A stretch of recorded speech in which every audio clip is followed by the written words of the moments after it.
Hello, everybody. Welcome back to this edition of Nobody Likes Recruiters. We have a very special guest with us today on the show. I'll introduce him in a second. Remember, this podcast is for you if you're looking to ace your recruitment game. If you're in the business of building businesses and you want to attract the best talent, maybe you're a recruiter as well and you want to get advice from people who've done recruitment for a long time. Here at Logic Resourcing, we help businesses find that uber brilliant talent which is out there. You just have to look for it and know how to attract it. So yes, on this episode of the podcast today, Mr. Joe Yates is here. Joe, nice to see you. Welcome, Joe.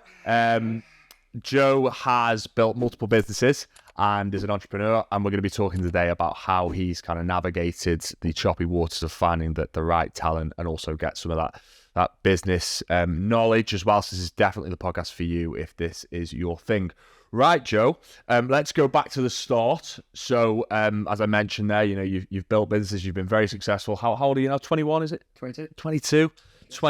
So, young whippersnapper and has done terribly well in the short time that you've been in business. So that's great. So, talk me back to this opportunity that you had, just to give the guys some context of like the journey that you've been on. Let's go back to this opportunity with British Airways, big reputable firm. They gave you a good opportunity and you kind of turned it down when many people wouldn't, and then decided to go on your business journey. So how did that come about? What was the opportunity and how did you feel when you turned it down? Yeah, so I think at school, we're given like a number of different routes that they tell you to go down, whether that's university, apprenticeships. Everyone's against business. I mean, my head of sixth form was like, oh, you'll fail, this, I knew that. And I remember just applying to loads of apprenticeships. I didn't really want to go to uni. I wasn't a very academic person. So I was like, you know what, get into the world of work, get the experience that way, and then potentially get a degree as part of that. So applied for loads of different apprenticeships, so EY, PwC. Didn't really know what I wanted to do. British Airways one came up and looked like the right sort of thing, business management. Went through a terribly, incredibly difficult recruitment process. I remember, I think we had to do something like four stages in person. Okay. 2 assessment days. Wow. And like tell you so many stories about how those assessment days went. I remember the first thing we had when we went into the assessment day was there had loads of cameras set up in this room, and they invited you in at about 8:30 in the morning. Didn't give you instructions for the first hour and a half, literally nothing. And basically then they went round and was like, gave you a card. It's like red card or green card. If you red carded, you had to leave. What? It was to do with like how people interacted and networked. Wow. So they just kind of left you devices for oh really? Okay. So you must have been impressed they actually made it through that process. Yeah. You got your green card. Obviously went through the whole process, did like speed dating interview sort of things, and ultimately then, after a long process, was offered the job. But at the time I'd set up my own business as well. So mainly just doing sort of low-key social media, just managing local businesses, postings, doing a couple of ads here and there. And I kind of thought, the salary came in and everything. I thought, well, I'm kind of making that already. And I've got to move to London. I've got to relocate. I've got to do all of this. I thought, what's the worst thing that you can do? If I just run the business for a year, can I still get that apprenticeship? Yeah. They actually said yes to that. So it wasn't that difficult to reject it. Right. But when I did reject it, all of the parents and everything were like, what have you just done? That's a great opportunity. It's taking you ages to get into. Oh, trust me, it'll be fine. Yeah. So how did you have that conversation then with your parents? How did that go? You came back and said, listen, they've offered it me. That's the good news. The bad news is I'm not taking it. They were kind of like, do you not think you should just take it? Because you can run your business at any stage. And I thought, you know what? This is the time where I've got no pressure. Yeah. Like zero costs. So I thought, there's any time to really do it. And it was a lot of sort of advisors in my life. Obviously do cycling. So I had a lot of sort of affluent friends who run businesses. And they were all saying, look, it's actually probably the best time you can do it. No kids, no pressure. So as opposed to when Steve and I set up Logic Resourcing, when we both got kids under the age of 1, we pretty much worked for 15 years to get to a certain point in the career. And again, it was dead difficult to make that decision. I lost sleep for months before finally making the decision. Should we do it? Shouldn't we do it? When's the right time? So in a way, you know, it is the perfect time. So those friends that were saying that to you were right. You know, it is, you know, in terms of this is the perfect time. You know, But obviously, parents ultimately want you to have that security. It's the right thing. Yeah, if you look at convention, that's the right thing to do. Yeah.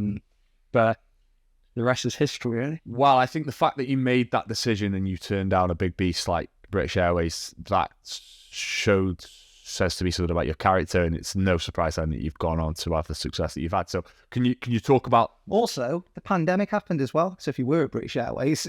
I know exactly. So you've had a bit, let's say modestly, a little bit of success so far, and you've done really, really well. So how like what's that success look like for those that might maybe don't know who you are?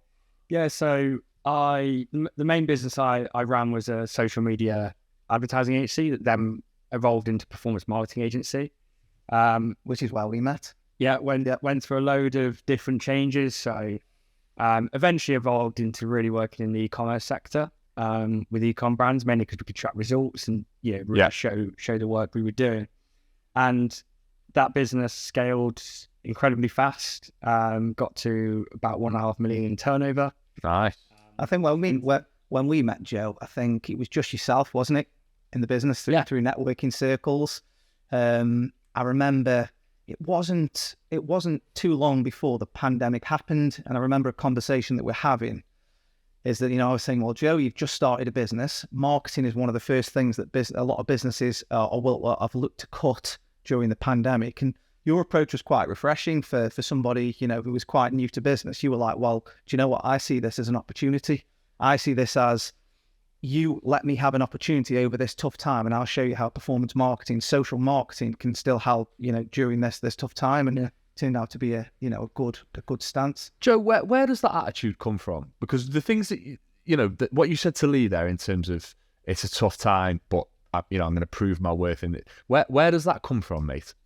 I think it's drive to prove that you're it's a bit imposter syndrome, I'd say. I remember, if I look back in my life, I competed cycling at a high level. Before that, competed football at, a decent level, playing the year above for a team that was in sort of the top league, just Sunday sort of league stuff. And I always just wanted to be the best. And I think when you enter the world of business as, it's quite a young person, I used to wear a suit to sort of prove myself and stuff like that as well. But it was really just the attitude and almost being able to just tell someone with confidence, conviction that, you are the right person for that. But also to get any client, there's no backing from what I've done. I can't say, I worked at Boots or I worked here or I worked there. It was like, look, I think this can work. Trust me, it can work. And, together, hopefully we can deliver results.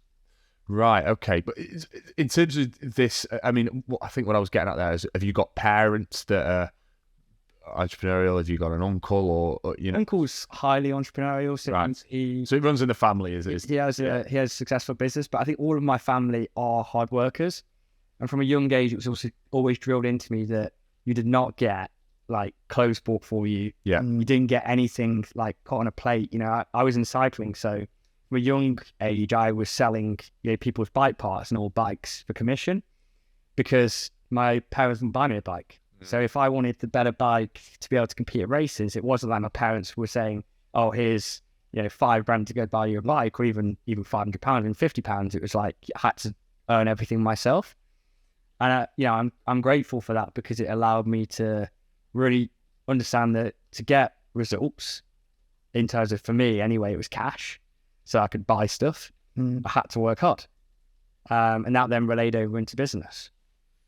Right, I see. Yeah, it's always interesting to pick apart that, what motivates people and where that's like, because you do need a certain mindset, especially in that situation as well. I mean, I certainly didn't have it at 18, so it's very, very impressive. Now, moving on to kind of like where you are now. Then, so you've built 2 businesses, as you said, and you've done really well. One thing I'm really intrigued about, and I'm sure Lee is too, is, as this is a recruitment orientated podcast, right? How do you find, and have you found a challenge to find those people that match your intensity and your risk taking kind of nous and Well, I think your skill set? We've helped Joe recruit through various stages. So we helped to recruit was 2.5 years ago when unknown marketing was growing and the recruitment landscape was very, very different than it is now. I think the pandemic has massively had an impact on digital recruitment. I think the landscape's changed hugely. I think the skilled shortages in certain areas. And it's, I think if we spoke about how it was previously, it's very different than where it is today, isn't it? Yeah, very difficult. I mean, I think you hired one of the first team members that I had. I think you have to learn as an entrepreneur that you almost need to deal with people in a different way. Because I remember early days, I try and take everyone at the same pace as what my brain was working at. And I see it in so many businesses because we work with a lot of early stage startups in the e-com sector as well. And every entrepreneur is like, it's their baby, they love it, they want to go a million miles an hour, they work late, they work early. So, their days, they're doing 2 days for every day. And, they want their team members to go at the same pace. And you have to learn that actually, when you are hiring people, look at what they're best at and also empower them to do that job. I made a lot of mistakes where I bring someone on who was the right talent, but I wouldn't actually give them the skills. Okay.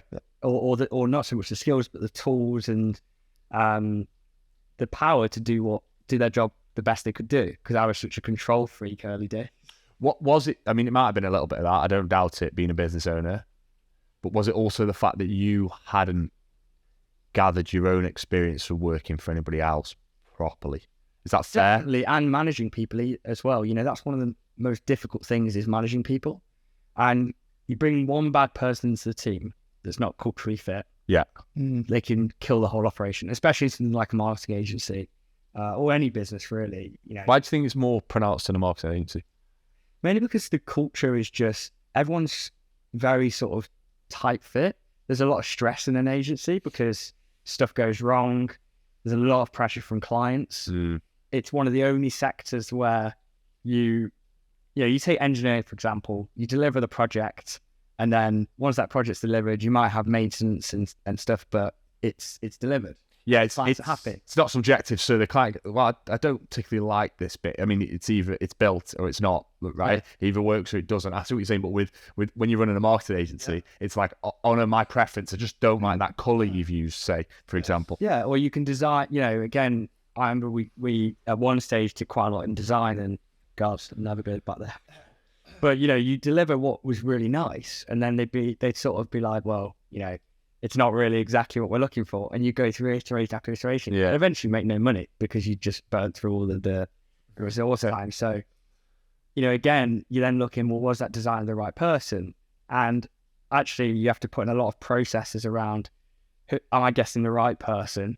But also, is the business providing that person with everything that they need to be able to do their job to the best ability? And are you protecting that staff member, or are you working for your clients?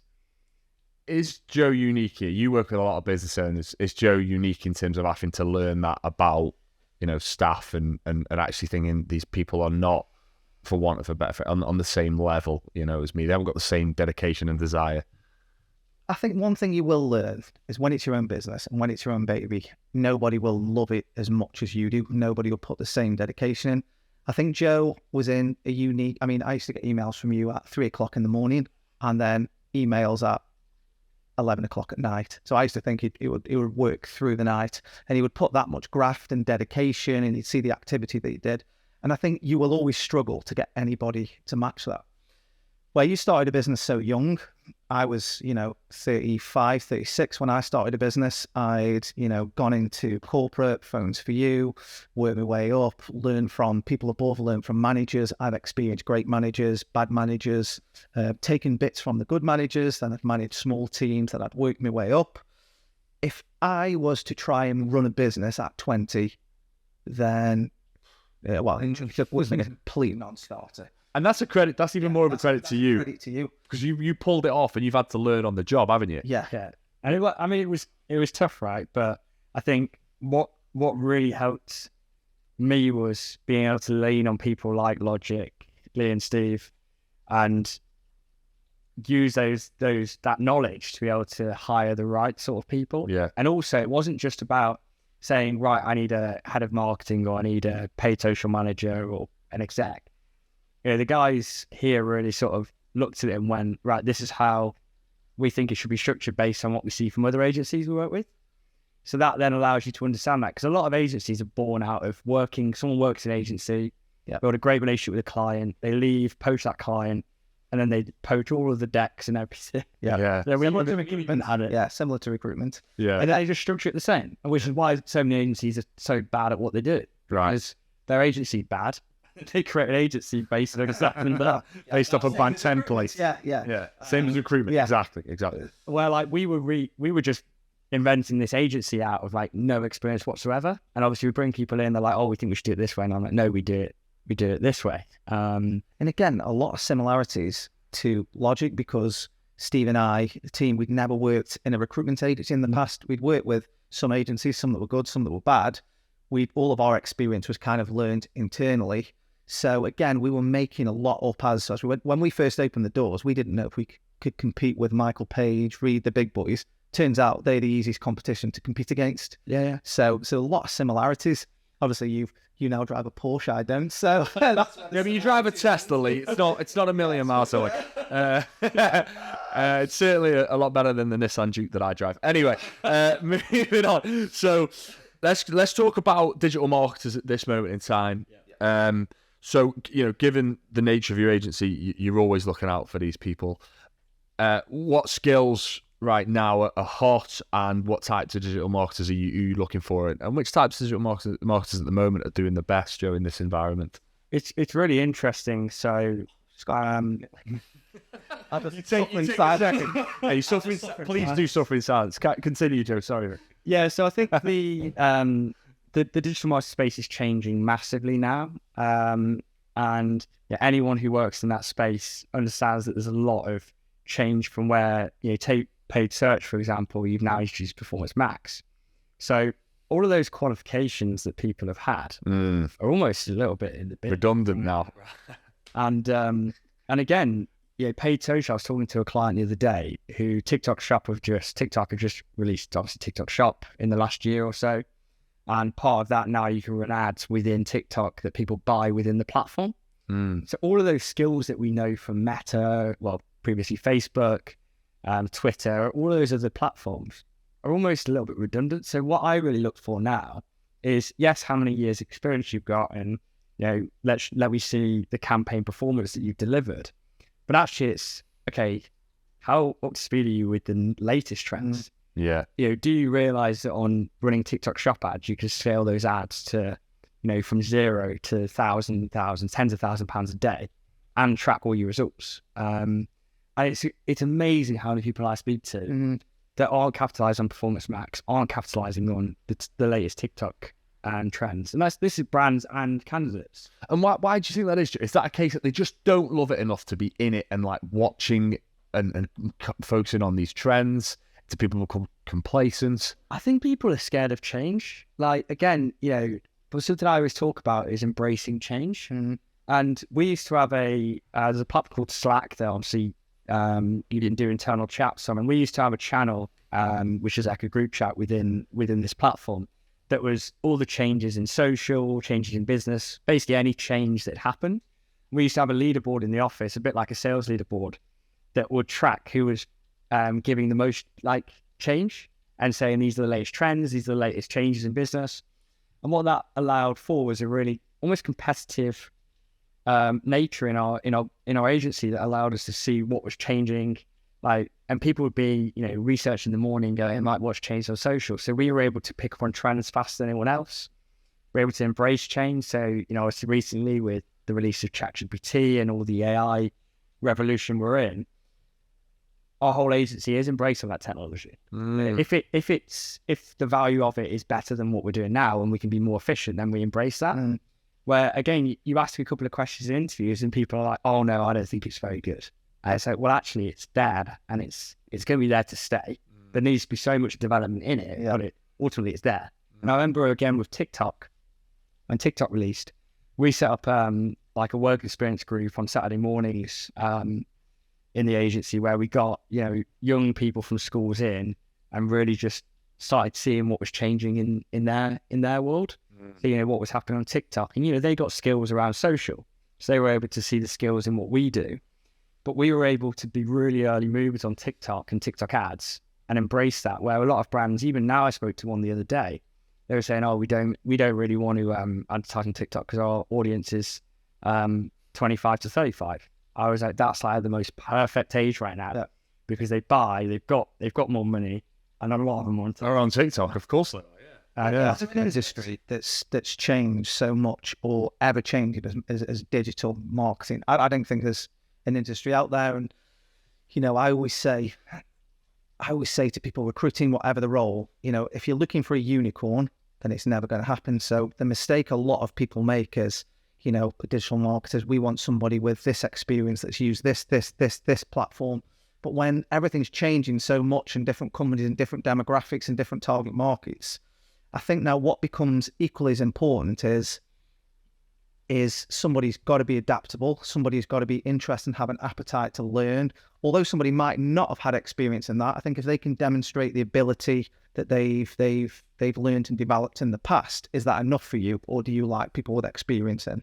Yeah, I think for me, you know, we've hired loads of people together for Unknown, and the really interesting thing that what we used to always look for was more around that attitude, and the knowledge around the industry, not so much how many years experience you've got running ads, for example, because it changes so much. And, you know, a lot of time we have sort of our account strategists that would understand, you know, how to build accounts, how to scale a spend. But actually the people working within the team, I always wanted this culture that was like, you know, embrace change. How do we, you know, progress an agency? Okay, if we have all of a sudden an ad goes from delivering a great ROAS to dying or falling off a cliff for whatever reason, how do we deal with that? And you've got to have someone in that team that fits that culture. Yeah. Otherwise, they'll just be, you know, if you take someone from a big corporate that's always been slow, they can't respond to, clients' account messing up on a Friday, you know, late afternoon, and all of a sudden you're out for drinks. Yeah, it's like, guys, this has just happened. Yeah, and we're going to get our laptops out whilst we're having these drinks. And there was loads of examples like that. They were great, but I think when people get the agency bug, they love it. But sort of answer your question, I do think it's more around looking at what's happening, you know, latest in the industry, being up to speed on all your skills, like to be more, you know, hireable, whatever the word is. I do think you need generally all your qualifications and all of that stuff, like your blueprint and your TikTok qualification, your Google ads if you're in PPC. Yeah. But because it does show that you're staying on top of that. But also I think having that wider knowledge of the latest things that are coming out, trialing new things, not being scared to trial when P-Match was released, you know, over a year ago now. And just embracing change, I think is the biggest sort of look I look for in any team.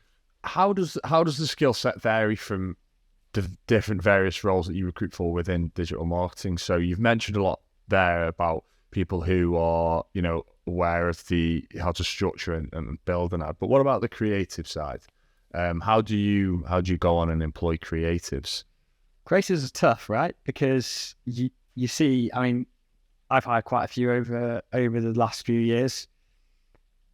And I've seen some where, and one of the things I actually learned, to sort of spin back around, is people will use work that's not theirs.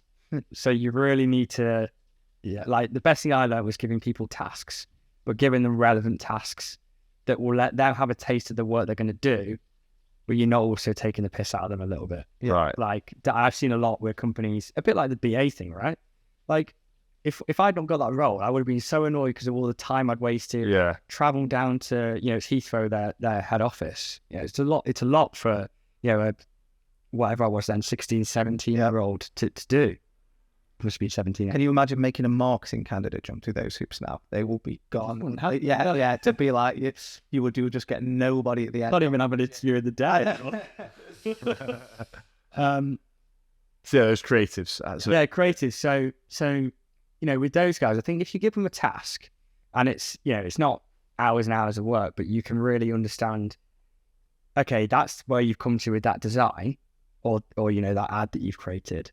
But what made you do that? And I always look for, are they creating it because it looks nice, or are they creating it because that converts the best? Yeah. And especially in the performance sector, the big question I always ask is, why have you created it that way? Yeah.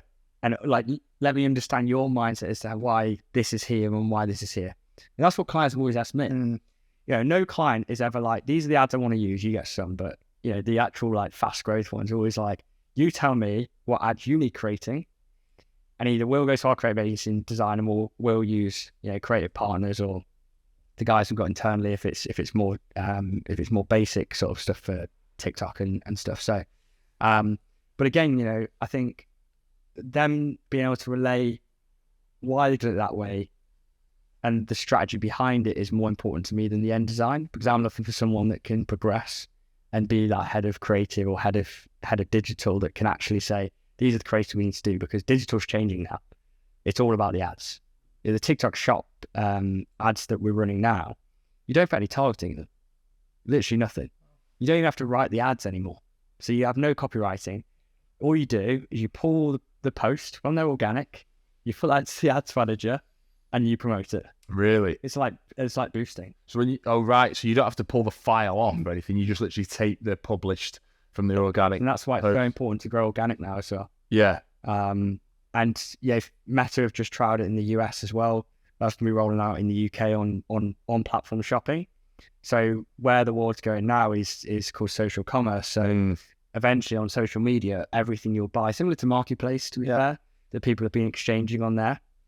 You were to buy everything on Meta. So Marketplace will likely shift to being a more eBay model. Yeah. And then, you know, Marketplace will take a commission on that. And again, all the ads you'll be able to shop within platform, which sort of moves away from how important is those sorts of fast growth brands when it comes to your e-commerce site.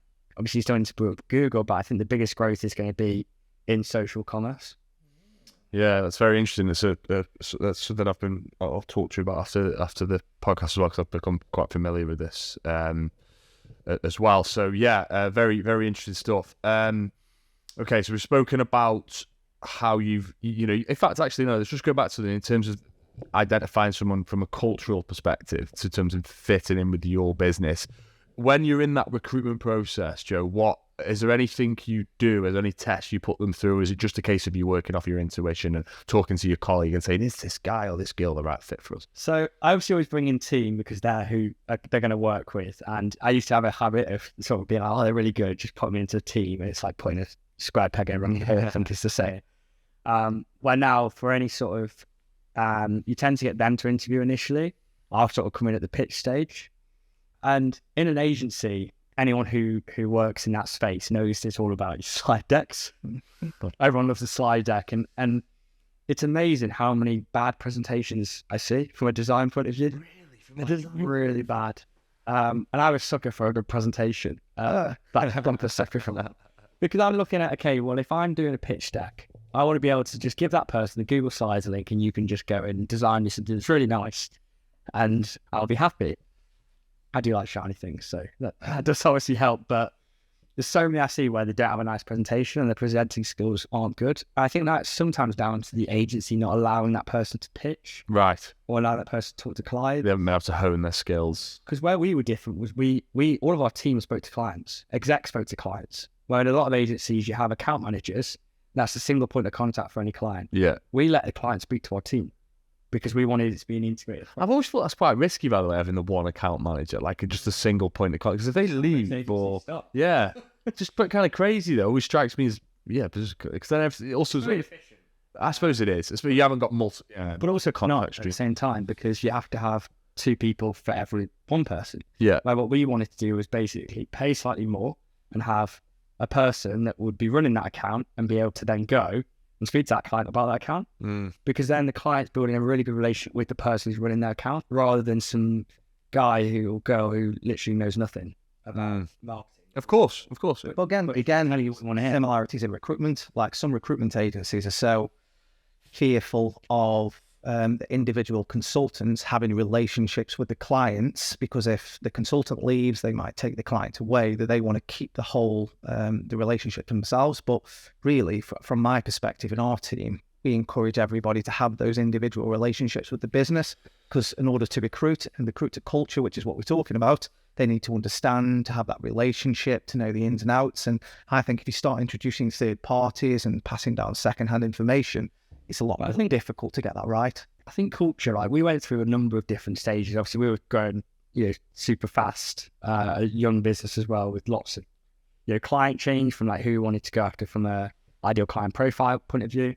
And what I really looked at was, could you handle worst case scenario, times in the agency? Because it's very easy, especially in that market, there's so much movement. We had people poached for like 10, 15K on top of their current salary. And then we were progressing people. We used to do like 3-month reviews, like pay reviews. It was, it's like small increments. So, someone joiners, maybe 27 grand. We put it up to 30 after 3 months. And another 3 months has to be on like 32. So they grow every year by sort of maybe 15, 20%. Yeah. We've done this whirlwind cycle, Joe, and this is everybody that I'm speaking to, and has led to the part of the problem where grads that we could recruit on 21K going into the first agency role, fresh out of uni 3 years ago, now we're being snapped up by big agencies on 30, 35K without a day's work experience in the life. And then the smaller agencies, they are struggling to compete for the talent. Then there's a bidding war between, right, what salary are you on? We'll pay you 5K more because we're on this growth trajectory. And the whole market's gone into turmoil over the last. It's so settle. I actually had, two members of our team that was poached from the same agency. And one joined, no experience, very, very well talented, picked up the skills very quickly. Joined on whatever it was, 18, 20K, super entry, got up to sort of 25 after, 6 months. It's good. Good.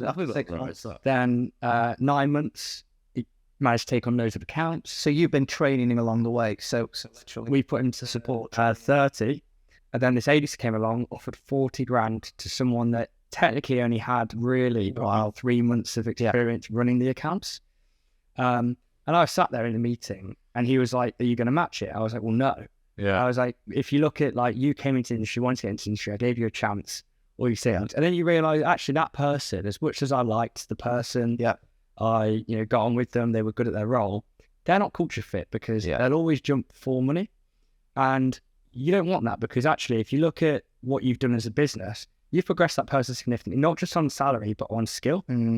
And will that agency he's gone to actually, will he have the progression to get to 60, 70, 80 plus K? Probably not. He'll have to jump again. And eventually when, people like Logic will come along and you'll be looking for senior roles and it'll be like, well, actually that person's had, 1 year experience 5 times. And it's obvious then when you see these things. And I think there's a lot of lack of loyalty now. That's another big thing for me that I definitely look at now is, how loyal are you?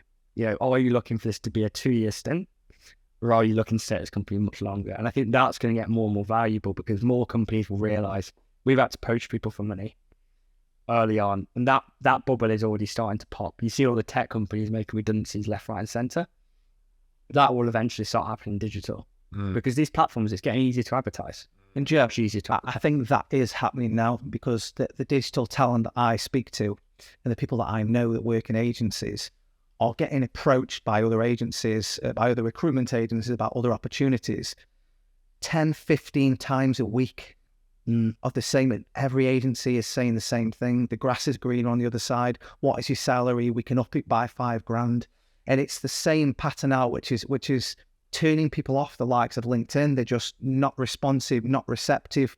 We try new ways to communicate with them via video. But the confidence that we have is we pride ourselves on only working with the best companies. So if you are in the digital space and we contact you, know it's a good opportunity, know it's a good company to work for not just somebody, with playing this salary game. It's mad because there's so many agencies that have started on it. I already know, probably name at least 5 that have started and failed.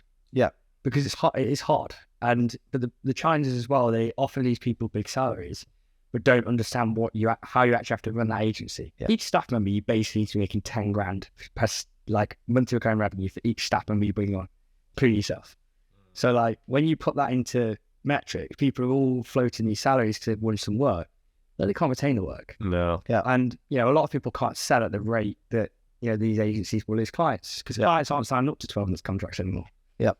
So you have to deliver. And if you're buying into someone who's got basically 3 months experience and you're paying that amount of salary, it's great for them, but it's a risk that is not sustainable.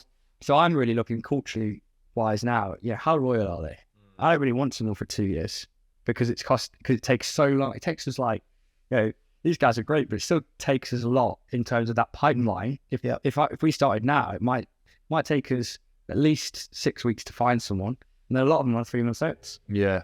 So you've constantly got to be hiring that, and we don't want to get to 2 years, someone jumps for money again, and that's even when we're being competitive. We're not offering 10k over. Yeah. We're saying, look, this is what we're building. We're building technology within our offering, and this is where our journey's going. You either want to be part of that. We're not going to pay you. We're probably going to match your current salary. I might beat it slightly, but we're not. Yeah. And again, there's certain things we're not going after the full, fully virtual for our business anyway. We're saying we want people in the office Tuesdays and Thursdays. Yeah. Because for our culture, it's important that people Thursdays we go for drinks. So if you're fully virtual, all the team's going to be there for drinks, but you're never going to be part of that. So how can we actually build you into that culture that we have? Might not be right for everyone, but we want everyone to be part of that because we believe when we have that, the team works better together, then deliver better results. And I don't care if you want to work fully remote, because I'd rather you feel like you belong to that company, you want to be in that company, you want to grow with that company, rather than being virtual and you never have actually, you might have met me once or twice. And can you see, Adam, if you were a candidate, like that sales pitch for me to then articulate that to a potential candidate, why this is a great opportunity, is better than me saying, what is your current salary? I can offer you 5k more. Yeah. Some people will always jump for the money, but like Joe says, they'll keep jumping, and chances are they won't develop. It's for me personally, when I was in this game, if I'd have spoken to you as a business owner and you painted this picture, and you were like, look, we've invested in our other staff and you've got these tangible examples, and this person started here and now they're here, that is something that you could easily play into. On that point, I have an amazing staff member who's worked with me for, in fact, you guys hired her, where it's like basically my business development manager for me, and she isn't really, for a salesperson, she's not heavily motivated by money. She obviously likes the commission and all of that stuff. But what she's motivated in is bringing someone in and seeing those results. And relaying that to her and having people within the business that aren't just financially motivated is really nice, because then you're not trying to bring our client to make some money. You're trying to bring out the client to benefit them. And that's really nice. And we see that across the whole business. People love delivering results. So when we get those right people, we don't need to have a sales bell in the office. We have, like, when we hit KPI bells and as I say, leaderboards around, not just about sales and new business like most agencies. It's about, okay, has that, you could have it in recruitment, right? Has someone passed their probation? Great. Has someone hit 1 year? Great. I think those cultures are better than being like, right, we've hired another person for an extra, but we have to pay them an extra 10 grand. For sure.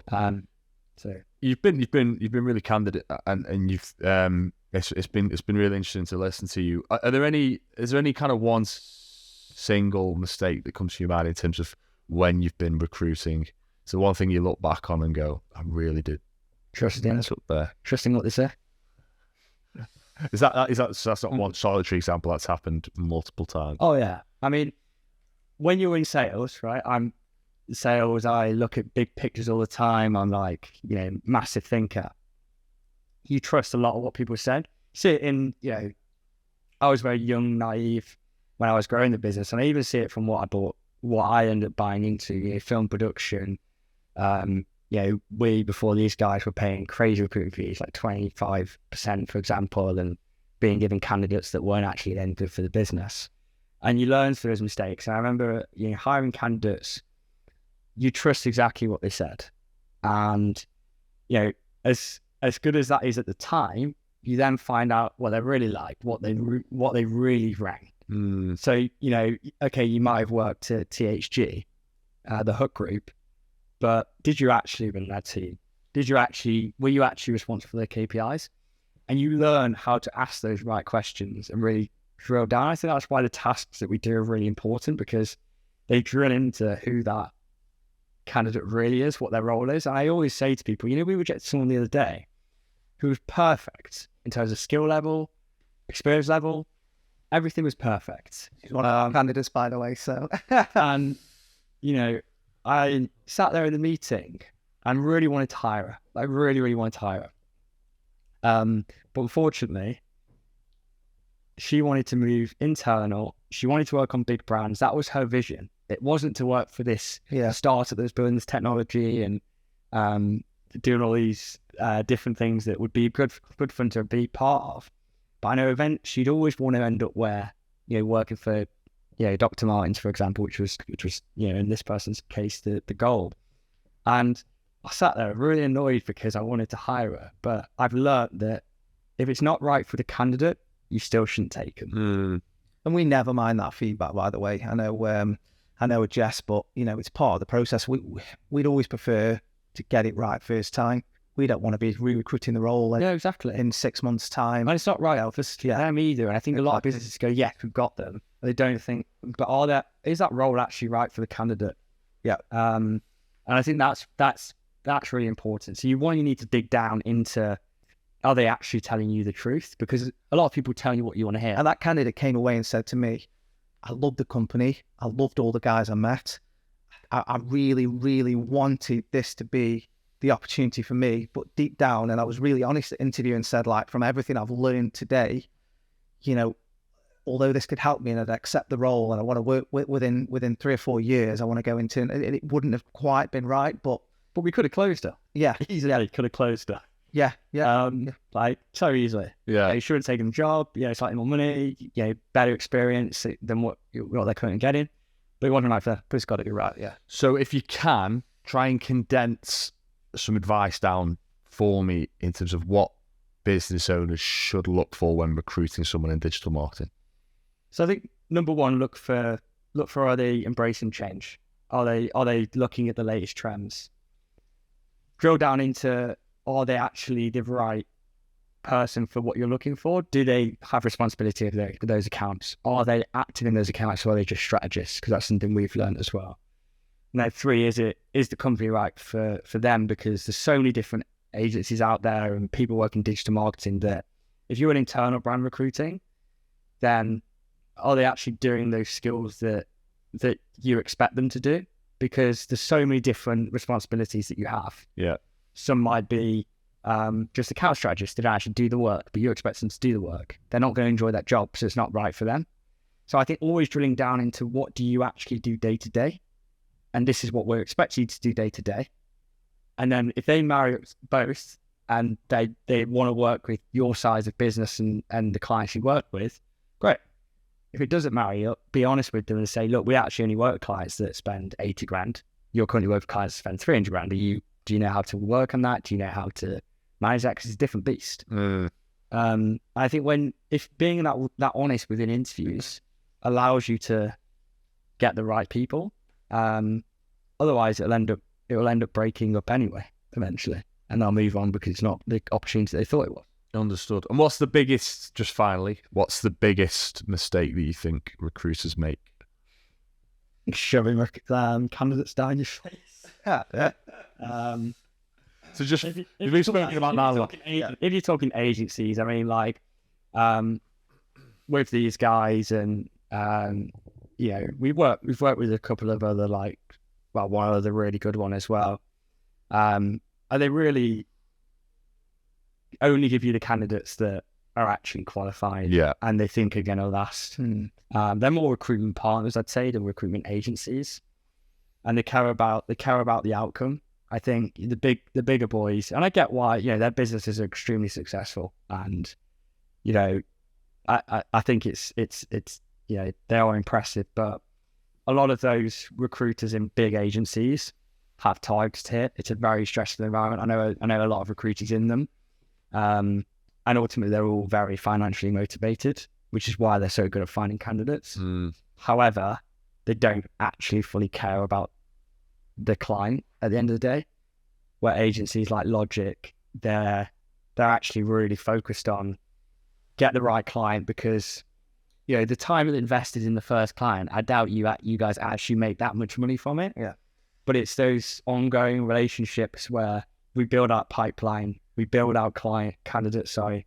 But and then that's eventually the interesting bit. we get more candidates. That's the interesting bit. So seeing you from, helping you with your first hire to seeing you on your journey, learning how your business changes, trying to help and give advice and support, not only on just, oh, here's a CV, Joe, but why I think this would be a good fit. Or if you say, Joe, you say, Lee, we need X. So, well, have you thought about kind of why at this stage and then X later? It is partnering the businesses we work with to help try and give so much more than just a transactional CV when you need to hire somebody. So, but also you partner with, we have a internal recruiter that, because obviously Unknown got sold, got bought into another group. They already had an agency partnership in place.